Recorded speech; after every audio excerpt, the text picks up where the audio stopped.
샬롬, 남가주 샬롬교회 모든 분들에게 하나님의 은혜와 평강이 함께 하시기를 기원합니다.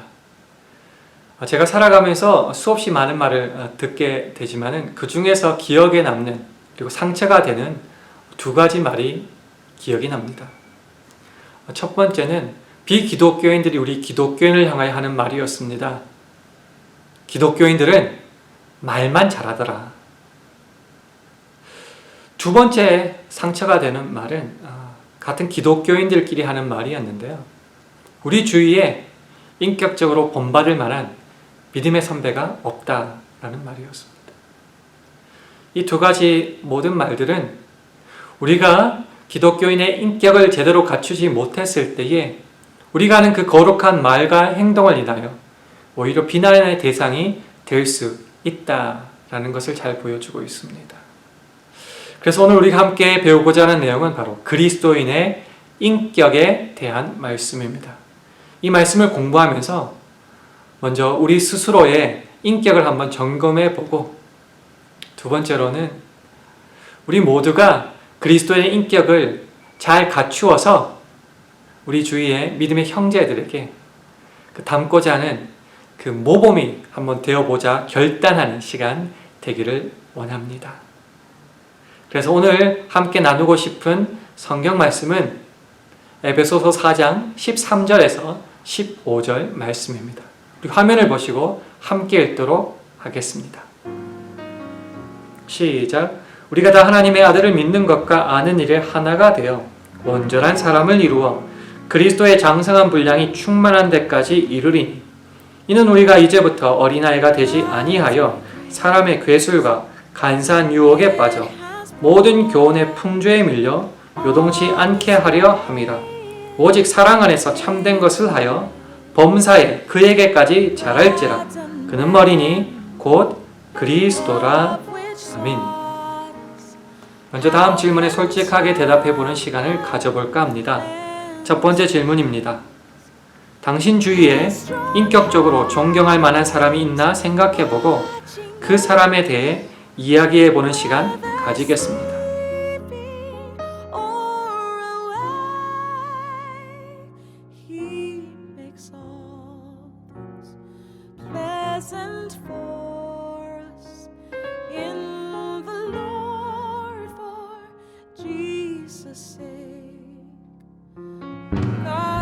마지막 질문입니다. 지금까지 살아오면서 나에게 인격적으로 큰 귀감이 되었던 분이 누구인지 이야기해보는 시간 가지겠습니다.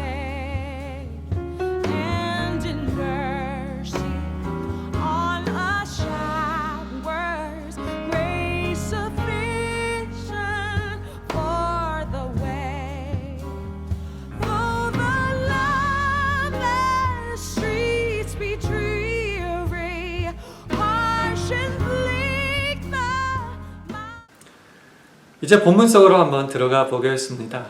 에베소라는 도시는 바울이 선교여행 중에서 가장 오랜 기간인 3년이나 머문 곳이었습니다. 그런데 그 도시 자체는요, 아데미라는 여신을 섬기는 우상의 중심지였고요.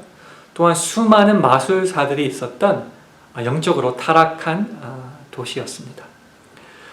그런데 본문에서는 그런 도시에 있는 상황 속에서도 그리스도인들은 서로 사랑하며 복음을 증거하며 특별히 그리스도의 장성한 분량에 이루도록 성장해야 된다고 교회의 일치, 교회의 성숙에 대하여 지금 말씀하고 있습니다. 오늘 본문을 통해서 두 가지 질문을 한번 생각해 보겠는데, 첫 번째로 온전한 사람의 목표는 어디에 있는가라는 것이고요. 두 번째로는 그 성숙한 인격에 도달하는 것은 단지 개인적인 문제인가? 라는 것입니다. 첫 번째 질문에 대한 대답을 먼저 한번 살펴보자면요. 인격의 완성은 어디에 있는가? 그리스도의 장성한 분량에 이를 때까지라는 것이죠. 두 번째 질문은 이것은 나 혼자 개인적인 문제가 아니라는 것입니다. 신앙 공동체 안에서 서로 하나가 되어서 권면하고 가르치고 배우고 도달해야 해야 되는 것이기 때문에 이것은 개인적인 문제를 넘어서 공동체적인 문제다라고 우리가 보아야 한다는 것이죠. 자, 우리가 계속 인격 하고 있는데요. 이 인격의 사전적 의미는 어떻게 될까요? 제가 찾아보니까 이렇게 되더라고요. 사람이 사람으로서 가지는 자격과 품격. 이것이 바로 사전적 의미의 인격입니다. 그러나 우리가 종교적인 의미에서 인격을 한번 점검해 볼 때는 이것과 조금 다른 의미로 살펴봐야 될 것 같습니다. 그러면 종교적인 의미에서의 인격의 의미는 무엇인가? 신에 대하여, 즉 하나님에 대하여 인성을 갖춘 품격이라는 것입니다. 이것이 어떤 의미냐고 하면요, 인간의 인격의 그 기준이 사람 상호간에 있지 않고 하나님께 달려 있다는 것입니다. 신에 대하여 인성을 갖춘 품격. 그렇기 때문에 기준이 그 하나님께 달려 있다면은 우리가 인격을 배우자, 그리스도의 인격을 갖추자고 했을 때에 하나님께서 기뻐하시는 그 기준에 합당하도록 우리가 배워 나가야 한다는 것이죠. 그래서 오늘 이 인격에 대하여 우리 성경 말씀을 통하여 조금 더 자세하게 배우는 시간 가지도록 하겠습니다. 우리가 이 시간 말씀을 통하여 한번 배워보는 시간 가지도록 하겠습니다. 첫 번째로는 믿음과 인격의 관계에 관한 것입니다. 사람들은 구원에 이르는 방법에 있어서 사람의 노력, 특별히 선한 행위, 선행으로 구원을 얻을 수 있다고 믿는 사람들이 있습니다. 그래서 선행이 구원의 선행 조건이 되기 때문에 교회 같은 데 가서 헌금도 많이 하고 구제 행위도 많이 하고 착한 일들 참 많이 합니다. 그럼으로써 자신은 이미 구원받았다라고 믿는 사람들이 있습니다. 그러나 구원에 있어서 가장 중요한 것은 우리가 예수 그리스도를 통하여 예수 위에 기초를 쌓아야 된다는 것이죠. 그래서 예수 그리스도께서 주시는 영적인 이 교훈을 무시하고 그저 선행 아니면 어떤 노력으로만 제한해 버린다면 그 믿음은, 그 구원은 온전하지 못하다라는 것이죠. 이것을 잘 드러내는 말씀이 바로 마태복음 7장 26절, 27절 말씀입니다. 우리 화면을 보시고 함께 읽도록 하겠습니다. 시작. 나의 이 말을 듣고 행치 아니하는 자는 그 집을 모래 위에 지은 어리석은 사람 같으리니 비가 내리고 창수가 나고 바람이 불어 그 집에 부딪힘에 무너져 그 무너짐이 심하니라. 아멘. 그렇습니다. 우리는 예수 그리스도의 그 말씀 기초 위에 집을 지어야 됩니다.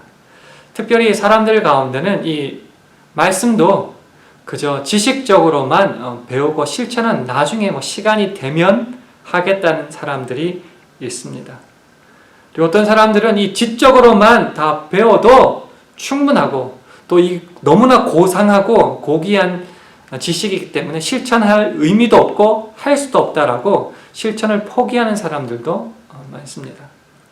하지만 우리가 깨달아야 되는 것은 주의 말씀은 우리의 삶을 통하여 실천될 수 있기에 우리들에게 허락하여 주신 것이고요.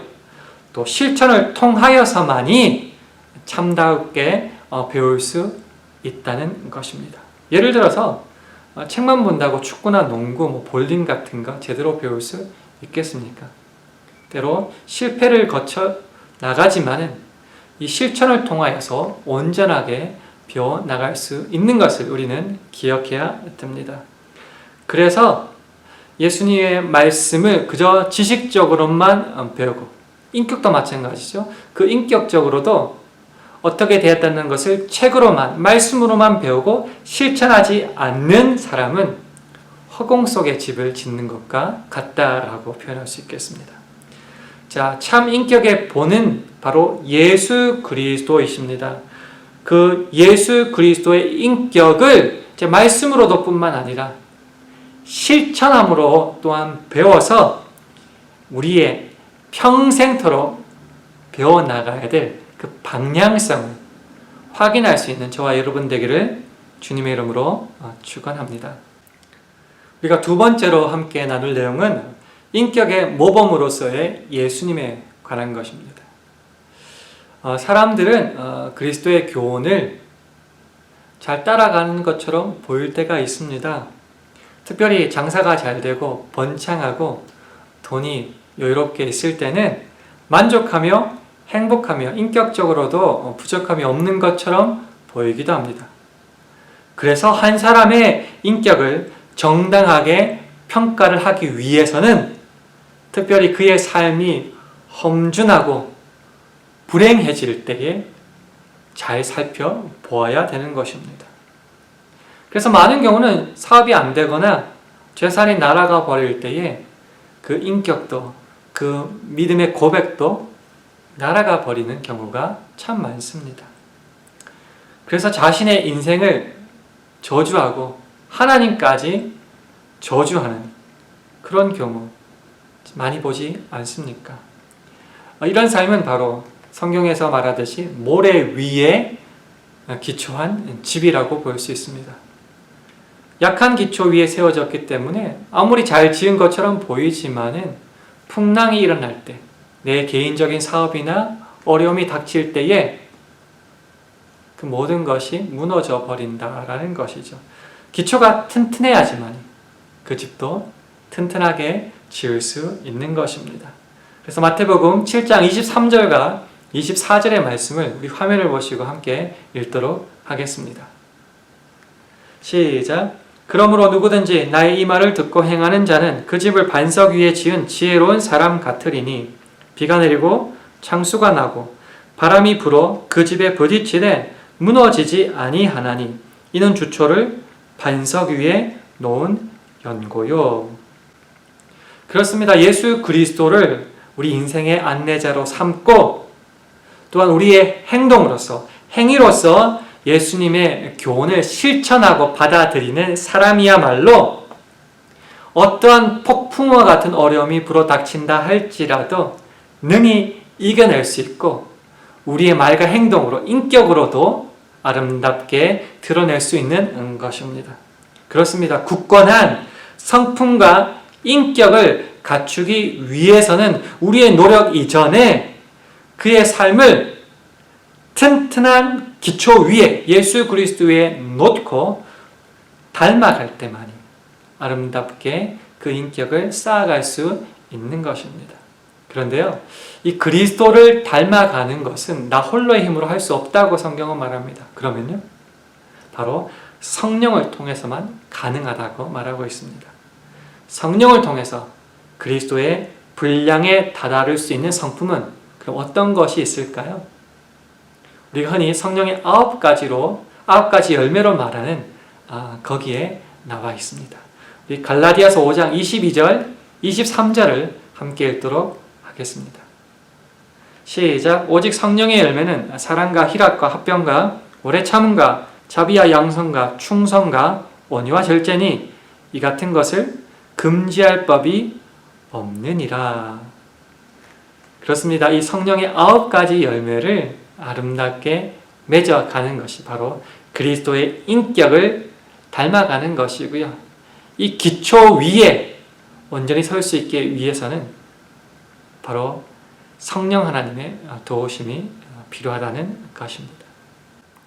우리가 세 번째로 배우며 가르치는 그리스도의 인격에 대한 말씀을 함께 나눠볼까 합니다.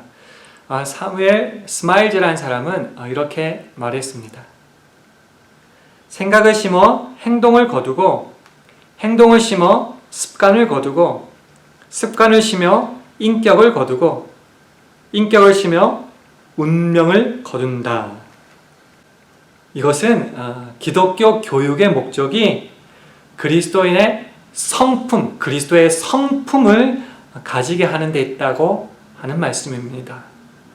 자, 우리가 그러면 어떻게 그리스도의 인격과 품성을 닮아갈 수 있을까요? 가장 먼저는 하나님의 말씀인 이 성경 말씀에 대한 지식이 있어야 합니다. 자, 말씀에 대한 지식이 있을 때야만이 모든 사건, 사물 같은 것들을 하나님의 관점에서 바라볼 수 있습니다. 자, 그러면 하나님의 관점에서 모든 것을 바라볼 수 있을 때 어떤 유익이 있을까요? 첫 번째로 모든 일에 확신이 있게 됩니다. 두 번째는 하나님의 목적과 계획을 이해할 수 있게 됩니다. 마지막으로는 그래서 삶의 모든 것이 하나님의 관점으로 변화될 수 있게 됩니다. 그래서 말씀의 이 놀라운 능력에 대해서 디모데후서 3장 16절, 17절은 이렇게 말하고 있습니다. 화면을 보시고 함께 읽도록 하겠습니다. 시작. 모든 성경은 하나님의 감동으로 된 것으로 교훈과 책망과 바르게 함과 의로 교육하기에 유익하니 이는 하나님의 사람으로 온전케 하며 모든 선한 일을 행하기에 온전케 하려 함이니라. 아멘. 확신은 영적인 습관을 유지하도록 동기를 제공해 주게 되는 것이죠. 그리고 이런 좋은 습관이 계속 반복되다 보면은 변화된 그리스도의 어떤 성품이 나타나게 되는 것입니다. 그리고 하나님의 뜻을 이해할 때에 믿음 가운데 확신 있는 행함이, 그 확신 있는 행함이 나타나게 되는 것이지요. 그래서 하나님께서는 뭘 원하시는 거죠? 하나님의 아들은 예수를 믿고 아는 일에 하나가 되어서 모든 사람이 그리스도의 장성한 분량에 이르기를 원하신다는 것입니다. 이 시간 함께 골로새서 1장 28절을 화면을 보시고 함께 읽도록 하겠습니다. 시작. 우리가 그를 전파하여 각 사람을 권하고 모든 지혜로 각 사람을 가르치면 각 사람을 그리스도 안에서 완전한 자로 세우려 함이니. 그런데 예수 그리스도의 인격을 전하고 그래서 구원으로 인도하는 일은 우리의 힘과 능력으로 할 수 있는 것이 아닙니다. 그것은 오직 내 안에 성령이 임하실 때에, 그리고 그렇게 성령이 임하셔서 먼저 그리스도의 인격을 가질 때에 비로소 가능한 것입니다. 우리 다 함께 골로새서 1장 29절의 말씀을 화면을 보시고 함께 읽도록 하겠습니다. 시작. 이를 위하여 나도 내 속에서 능력으로 역사하시는 이의 역사를 따라 힘을 다하여 수고하노라. 따라서 인격의 모범이신 예수님을 본받아서 성령을 통하여 마침내 그리스도의 인격을 갖추어야 합니다. 이것이 바로 우리 신자들의 의무요 책임이라는 것이지요.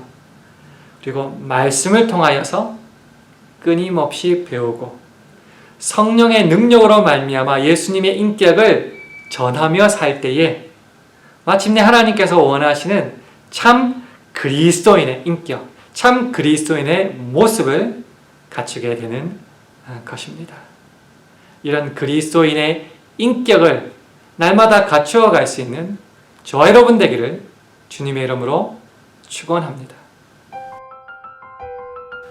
이 시간 오늘 배운 말씀을 통하여 적용하는 시간 가지기를 원합니다. 첫 번째로 지금 나의 성품 중 그리스도의 성품과 닮은 것은 무엇이며 반대로 부족한 점은 무엇인지 한번 생각해 보겠습니다.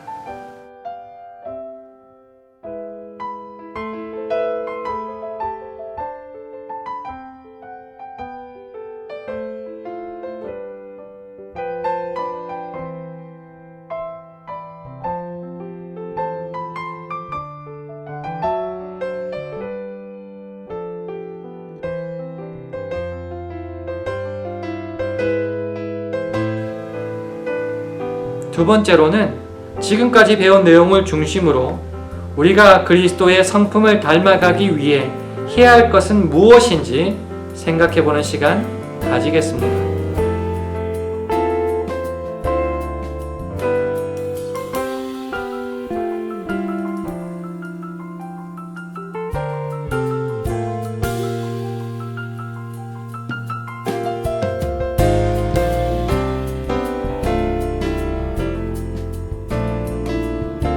이 시간 함께 기도하는 시간 가지겠습니다. 주님, 나로 인격의 모범이신 예수님을 본받아서 그리스도의 인격을 갖추게 하옵시고 그 예수님의 인격을 전하며 사는 우리 모두 되게 하여 달라고 이 시간 합심하여 기도하는 시간 가지겠습니다.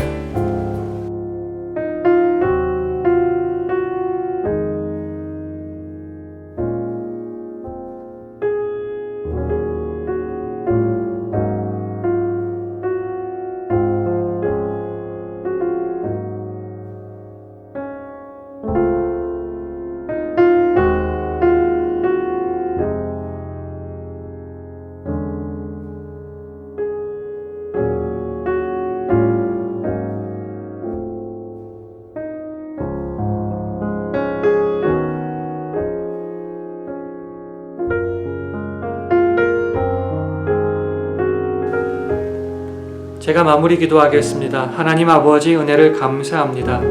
우리가 인생을 사는 동안 세상의 것에 마음을 빼앗겨 그것을 추구하는 데 우리 인생을 낭비하지 않게 하여 주시옵소서.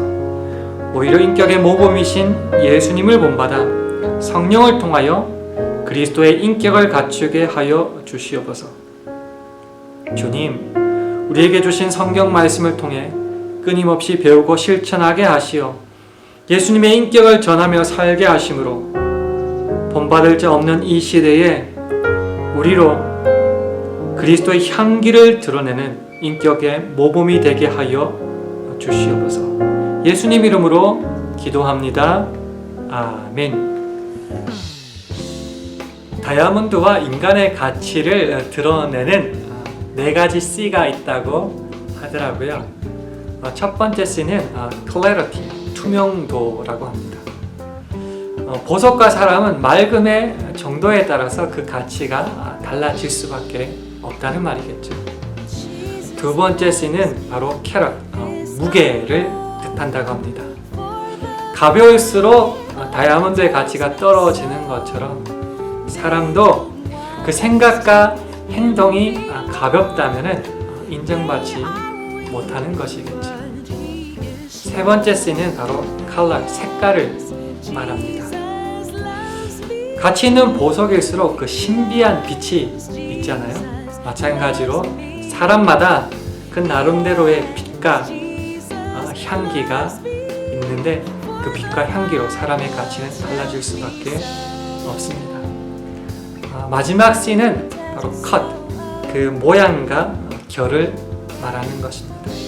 같은 다이아몬드라도 그 깎이는 각도와 모양에 따라서 그 가치가 달라질 수밖에 없습니다. 마찬가지로 사람도 그 주위의 모든 것들을 향하여 빛을 드러낼 때야만이 가치를 가지게 되는 것이겠죠.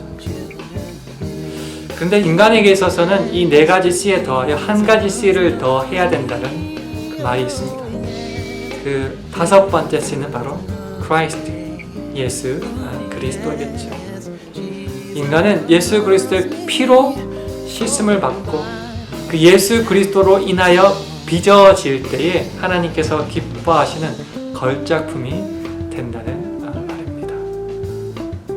여러분의 인격은 어떻습니까? 아니, 내가 평가하는 인격이 아닌 다른 사람이 평가하는 여러분의 인격은 어떻습니까? 오늘 우리는 이 본문의 말씀을 잘 기억하여서 그리스도의 인격을, 그 성품을 잘 본받아서 아름다운 향기를 우리 주위에 마음껏 펼쳐낼 수 있는 저와 여러분 되기를 주님의 이름으로 축원합니다. 여러분을 보는 모든 사람들이 나도 당신의 인격을 본받고 싶습니다. 당신의 인격은 누구에게 기초한 것입니까? 그래요, 저는 예수님에게 기초한 인격입니다. 그렇게 말하며 또한 자랑하며 하나님께 영광을 돌려드릴 수 있는 저와 여러분 되기를 주님의 이름으로 축원합니다. 우리 오늘 말씀을 마치면서 서로 간에 샬롬으로 인사하며 오늘 시간 마무리하도록 하겠습니다. 한 주간도 건강하게 잘 지내시고요. 우리 마지막으로 서로 간에 샬롬으로 인사하는 시간 가지겠습니다. 함께 인사하실까요? 샬롬.